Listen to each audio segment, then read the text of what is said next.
ఇవి కార్న్స్ అండి, మార్కెట్లో దొరుకుతాయి మనకి. ఈవినింగ్ స్నాక్స్కి చాలా బాగుంటాయి. జస్ట్ ఆయిల్లో వేపుకోవడమే, చాలా సింపుల్గా చేసుకోవచ్చు. ఈ వర్షాకాలం కారం కారంగా తినాలని ఉంటుంది కదా, పిల్లలకి చాలా ఇష్టంగా తింటారు వాళ్ళు కూడా. మీరు ఒకసారి ట్రై చేసి చూడండి. నేను ఆల్రెడీ ప్రిపేర్ చేశాను, మీరు కూడా ఎలా ప్రిపేర్ చేయాలో నేను చేసి చూపిస్తాను. ఆయిల్ ఎక్కువగా వేడవ్వాలి, అప్పుడే మనకి ఇవి చాలా బాగా వస్తాయి.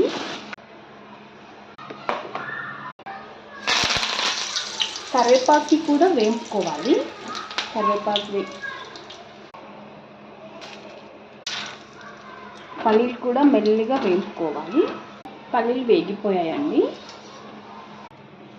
దీంట్లో కొంచెం ఉప్పు, కారం, చిటికెడు అలా చల్లుకుంటే సరిపోతుంది. పుట్నాల పప్పు కావాలనుకుంటే పుట్నాల పప్పు కూడా వేయించి వేసుకోవచ్చు. చూడండి రెడీ అయిపోయింది. ఇప్పుడు టేస్ట్ చేసి చూడండి ఎలా ఉందో, ఎలా కుదిరిందో.